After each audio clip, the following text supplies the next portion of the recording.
Ako po si Lizelle Joy Ruales from Lupan, Quezon Province.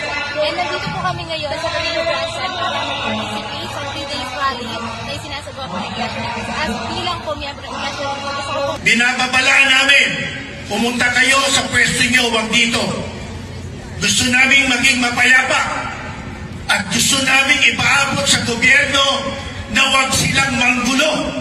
Mga kapuso, nagmamarcha po ngayon patungong Liwasang Bonifacio. Ito mga taga-suporta ng mga Duterte. Yan ay matapos muna sila na hindi payagan ng Iglesia ni Cristo na makasama sa isinasagwa nilang peace rally sa Luneta dito sa lungsod ng Maynila. Okay. Pinaalis ng INC, Iglesia ni Cristo, ang mga DDS sa rally dahil nagsisigawan ito na resign daw. Sisigawang resign si PBBM.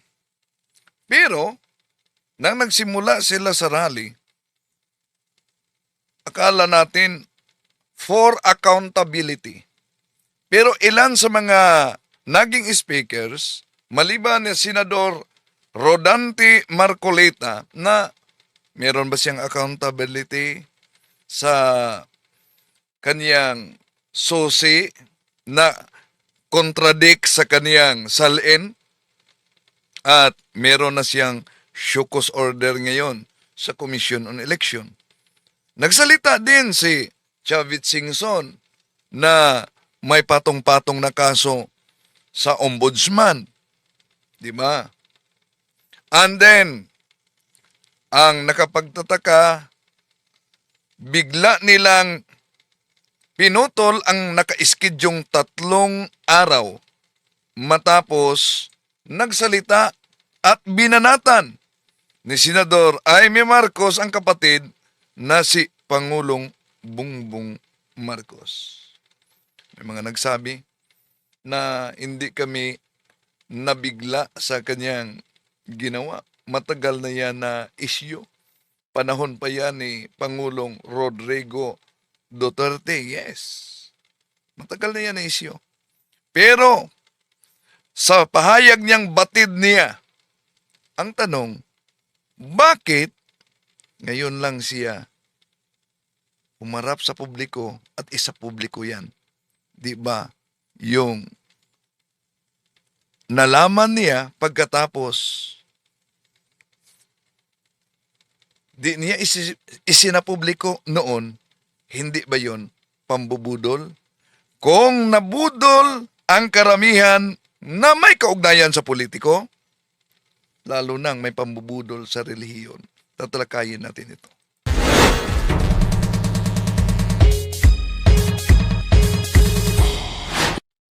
Kumusta? Welcome. Itong inyong lingkod, Brad Wendell Talibong, muling makasama. At inanyayahan natin ang ating mga suking taga-subaybay. Huwag kalimutang pindutin ang ating like sa live. At huwag din kalimutang mag-subscribe. At pindutin ang bell button para updated kayo, mag-comment at i-share ninyo. Di na natin pa tatagalin pa mga kapatid. Napaulat na pinaalis ng INC ang DDS at Duterte diehard supporters dahil sa pagsisigawan daw na BBM resign. Eto. Mga kapuso, nagmamarcha po ngayon patungong Liwasang Bonifacio. Ito mga taga-suporta ng mga Duterte. Yan ay matapos muna sila na hindi payagan ng Iglesia ni Cristo na makasama sa isinasagwa nilang peace rally sa Luneta dito sa lungsod ng Maynila. Ayon kay Daniel Nobleza, tagapagsalita ng Reforma Pilipinas at ng Hakbang na Maisog, humiling po sila sa pamunuan ng Iglesia ni Cristo na makasama po sana sa kanilang rally, pero hindi raw po sila pinagbigyan. Yan ay dahil sa kasama po sa kanilang panawagan sa kanilang pagkilos ay ang pagbibitiw po ni Pangulong Bongbong Marcos. Sinabi po sa kanila ng pamunuan ng Iglesia ni Cristo na ayaw po nilang mahaluan ng kulay yung isinasagwa nilang mapayapang rally dito po sa Luneta sa lungsod ng Maynila. Ayaw nilang mahaluang ng kulay ang isinagawa nilang mapayapang rally. Pero, ang mga speakers nila, tulad ni Chavit Singson, ni Senador Amy Marcos, at ni Senador Rodante Marcolita. Grabe, binanatan ang ilang mga politiko, lalo na ang Pangulong Bongbong Marcos. Kaya ito ba ang dahilan kung bakit hindi tinapos ng Iglesia ni Kristong Tatag ni Mr. Felix Manalo ang nakatatlang 3 araw sana na rally?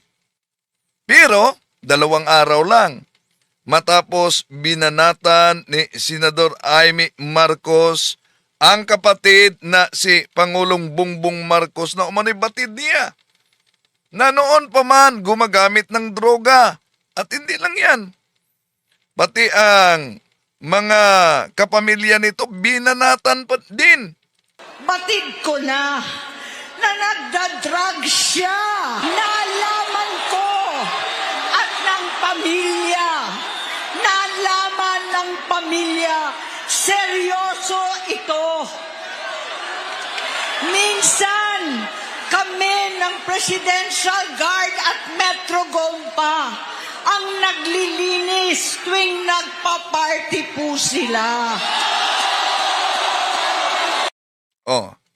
So ang sabi ng INC, pinaalis nila ang DDS dahil ayaw nilang mahaluan ng kulay. Ano sa tingin ninyo? Wala bang halong kulay sa pamumulitika ang ginawa ng Iglesia ni Kristong Tatag ni Felix Manalo? Lalo na nung hindi ba alam talaga ng INC, ng tagapangasiwa, na yon ang sasabihin ni Senador Amy Marcos sa publiko. Diba? Napansin niyo mga kapatid na sabi niya, batid na niya na gumagamit ng droga. Pero ayon din sa mga nagkomento sa social media, hindi na yan ikapagtataka dahil noon pa lang, sa panahon pa lang ni dating Pangulong Rodrigo Duterte, before ang eleksyon sa tandem ng Unity Team, ay sinabi na yan ni Duterte. Pero ano nangyari? Diba, mas pinili ng karamihan na uupo ang tandem ng Unity Team. So ano ngayon? 'Di ba? Grabe ang watak-watak. Kaya kung tingnan natin ang Isaias Kapitulo 5 versikulo 20, ito ang katuparan ngayon na ang mapait ay naging matamis at ang matamis ay naging mapait. Grabing watak-watak, grabing awayan. At ang pahayag ni Senador Amy Marcos, mga kapatid, na nasa publiko sa isinagawang rally na pinangangasiwaan din mismo sa Iglesia ni Kristong kay Felix Manalo. Isinapubliko doon sa rally at nahayag ang away pamilya ng mga Marcos, di po ba? Sa harap ng libu-libong mga tao sa rally ng INC. Na at sa harap ng mga nanonood sa TV. Na sinisiraan ni Senador Amy Marcos ang kanyang kapatid na kasalukuyang presidente. Kaya, ito ba'y walang kaugnayan sa ambisyong politikal? At ang awayang Marcos sa pamamagitan sa naisa publiko ni Senador Amy Marcos, muling nagpaalala din sa atin mga kapatid.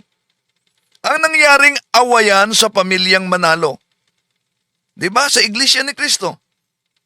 Naalala ninyo na kahit ina at kapatid sa kasalukuyang nangangasiwa sa Iglesia ni Cristo, natatag sa kanilang lulo na si Felix Manalo. Ano ang nangyari nun? Napaulat yon. Na YouTube video kung saan humihingi ng tulong sila ka Angel at kanyang inang si Kateni at nagsasabing nanganganib ang kanilang buhay. Tinayang sa media President Tika Angel na maraming korupsyon na nangyayari sa iglesia.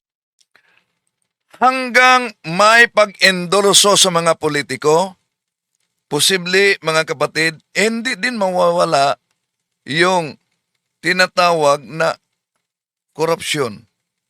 Bakit? Dahil diyan sa pag-endorso, alam niyo, may utang na loob yan. Di ba? Kaya yung dating ministro ng INC na si Luwil Manorca, nauna niyang isinapubliko. Yan ang current currency ni Eduardo Manalo para sa mga politicians at para sa kanilang mga vested interest. Root of corruption that has plagued the country for many, many years.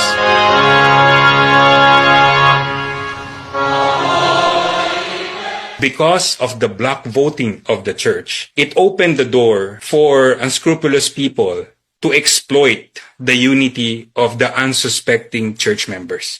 Parang these are all vested interests of the church in exchange for political endorsement. Meron din kapalit na political favors. More and more members of the Church of Christ are now opening their eyes and actually realizing this is no longer the same church as it used to be. It is no longer about God. It is now about vested interest, political influence, and greed and power and money. And I know that there are also politicians who are already fed up with this patronage system with the church and the government. It actually diminishes the ability of the country to have good governance.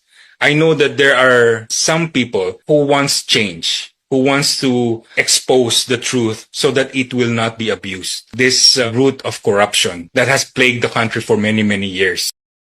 Okay, may nagkomento sa isang uploaded na video natin. Sabi niya, Brother Wendell, galit na galit ka ba sa INC? Sinagot ko din siya. Wala kong galit sa INC. Sinagot lang natin yung matagal na nilang banat sa pananampalatayang Katoliko. Yung paggamit nila sa mga aklat Katoliko, yon ang isa sa mga taktika at propaganda nila para magparami sila. Magparami, tulad sa isinagawa nila na rally, na ipakita na marami sila. May puwersa sila sa mga politiko. Pero, ang mga aklat Katoliko kasi na ginagamit nila ay pinagputol-putol o kaya binago yung binasa. Diba? Kaya, isinapubliko natin. At sinagot natin. Wala tayong galit kanino mang ministro o sa nagtatagman o kaya sa mga miyembro. Sa totoo lang, kasama sa panalangin na mabuksan sana ang kanilang isipan, mga mata, sa katotohanan na ang kanilang akalang totoo at tunay ay biktima lang pala sila sa maling akala. Kung balikan natin ang prinsipyo sa Latin maxim sa mga nag-aaral ng batas, di ba? Mali na sa simula, mali na ang kabuuan. Falsos in ono, falsos in omnibus. At ito ang argumento ng taga The Revealer, mga kapatid. Ang taga The Revealer na parang diwindi ang boses. Kung yung isang bagay na yan ay napatinindigan nating sinungaling, lahat ng sasabihin yan, puro kasinungalingan na. Kung yung isang bagay na yan ay napatinindigan nating sinungaling, lahat ng sasabihin yan, puro kasinungalingan na. Yan ang argumento Yan nila. ang current currency ni Eduardo Manalo para sa mga politicians at para sa kanila. Falsos in onum, falsos in omnibus. Kung nagsisinungaling na sa simula, lahat ay kasinungalingan na. Kaya, inilantad natin yung mga ginagamit nila dahil daming mga nabiktima nito. At ito'y nauna ding inilantad ni Ka Bornok sa Factbusters. Mga kapatid, may bagong channel si Ka Bornok, nakalink dito.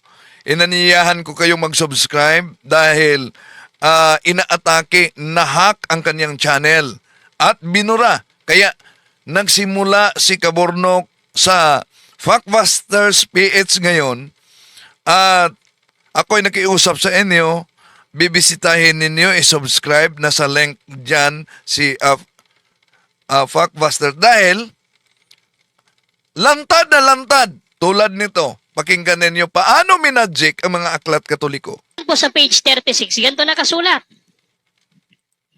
Way back. It is not altogether fantastic to say that the remote beginnings of the Catholic Church go back to the terrible day when Lucifer flung against heaven's skies his banners of revolt. Kailan daw nagsimula yung Iglesia Katolika? Nagsimula pala ang Iglesia Katolika noong terrible day na si Lucifer o si Satanas ay, ano ba sa Tagalog yung nag-revolt? Revolt. Poroton, pakitulungan mo ako. Nagrebelde.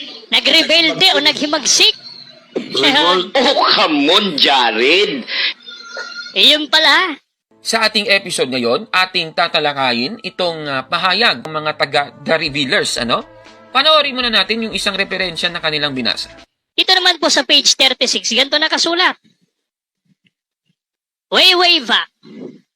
It is not altogether fantastic to say that the remote beginnings of the Catholic Church go back to the terrible day when Lucifer flung against heaven's skies his banners of revolt.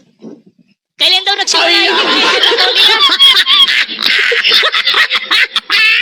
Nagsimula pala ang Iglesia Katolika noong terrible day na si Lucifer o si Satanas ay, ano ba sa Tagalog yung nag-revolt? Revolt. Poroton, pakitulungan mo ako. Nagrebelde. Nagrebelde o naghimagsik? Oh, come on, Jared. Iyon pala. Ayan, so binasa niya, mga kababayan, ang nakasulat sa isang aklat, Itong aklat na How Did the Catholic Church Start ni Daniel Lord S.J. sa page 36. Ito, babasahin natin sa Tagalog na lang para mas maliwanag. Ang sabi kasi dito, ito ay hindi lubos na kahangahangang sabihin na ang malayong simula ng simbahang Katoliko ay bumalik sa kakilakilabot na araw nang ihagis ni Lucifer sa kalangitan ng langit ang kanyang mga bandila ng pag-aalsa. Dito sa nabasa niya, ang konklusyon kaagad ni Syriac, alam niyo ang kanyang konklusyon? Umamin daw ang Iglesia Katolika na hindi daw nagsimula kay Kristo ang Iglesia Katolika. Grabe namang conclusion yan. Tanong, noong panahon na ito ba, natayo na ang Iglesia Katolika? Tatanungin din natin ang author ng aklat na ito, na kanyang kinote, Ito, babasahin naman natin. Dito po sa page 65, bakit ba ganun ang pahayag nung nasabing aklat? Di tanongin din natin si Daniel A. Lord. Ito ang kanyang sabi. Ang Iglesia Katolika ay nasa isip na ng Diyos.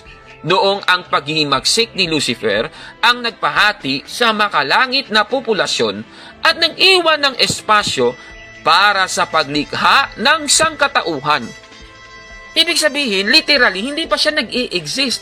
Kasi nga, ideya pa lang ng Diyos ang Iglesia Katolika nung panahon na ito, mga kababayan. Ako naman. Grabe naman yan. Talagang, yung ginagawa nila, hindi nila binabasa ang buong aklat or tinitignan man lang ang context ng sinabi. Talagang INC nga yan. Incomplete, tanong, sino ba ang nagtayo ng Iglesia Katolika ayon sa manunulat ng aklat? Titignan natin. Sa pahina 12, ang ating babasahin, ang sabi dito, si Kristo ang nagtayo ng Iglesia Katolika. Napakaliwanag ng ating nabasa. Si Kristo ang nagtayo. Naku, napakaklaro naman yan. Kaya itong sinasabi ni Syriac, Ito naman po sa page 36, ganito nakasulat. way back, it is not altogether fantastic to say that the remote beginnings of the Catholic Church go back to the terrible day when Lucifer flung against heaven's skies his banners of revolt. Kailan daw nagsimula yung Iglesia Katolika?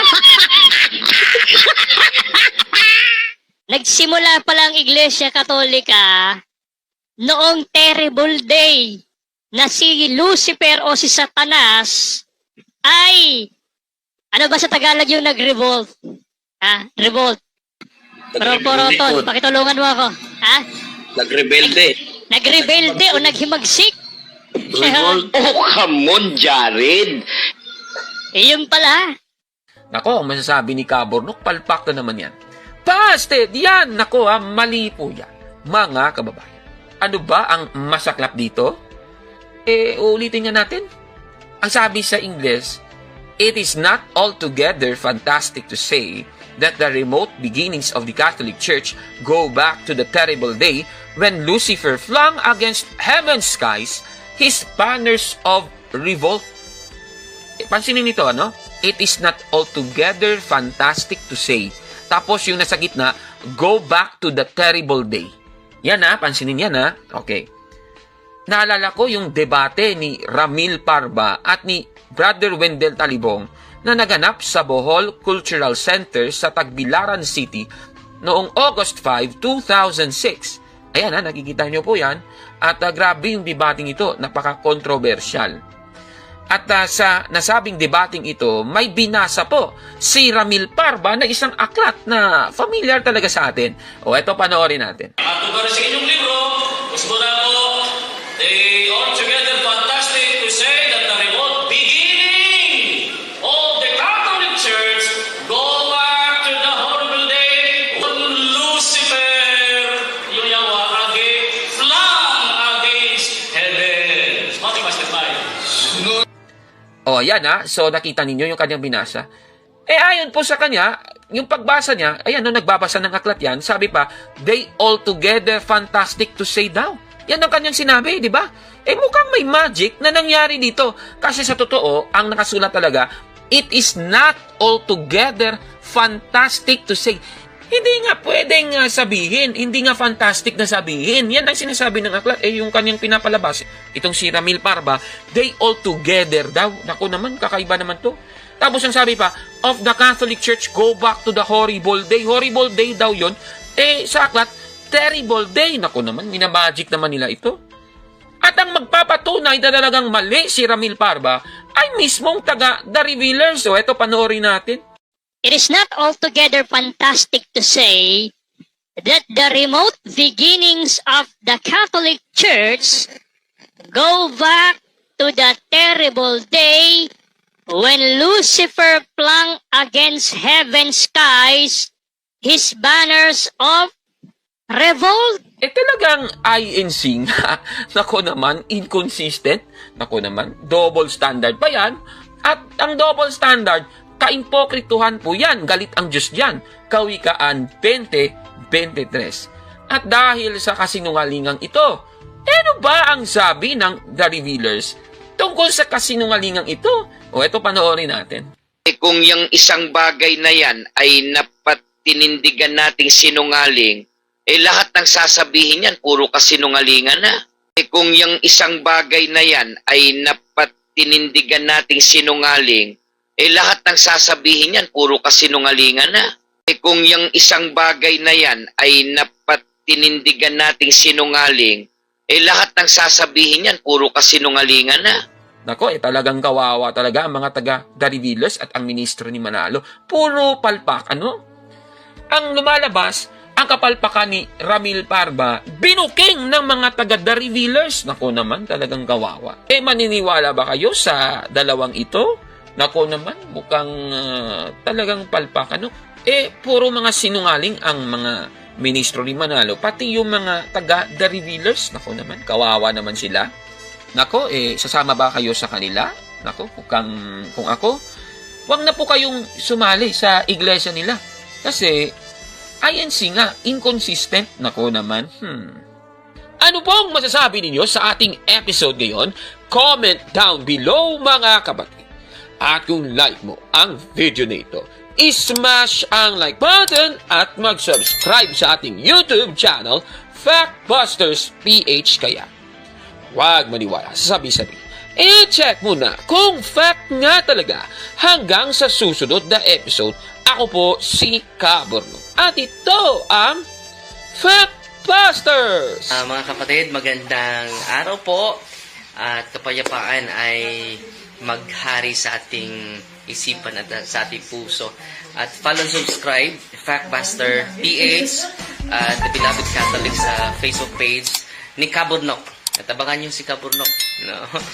Dahil marami siyang i-reveal na mga maling aral at matutuhanan natin ang katotohanan. Dahil ang katotohanan ay magbigay sa atin ng tunay na kalayaan. God bless! I am Catholic, I am alive, I am the gospel, I am the light. I am Catholic, I am alive, I am the lamb, the salt and light. I am Catholic.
Sorry, wala palang sounds. Okay, sorry, wala palang sounds.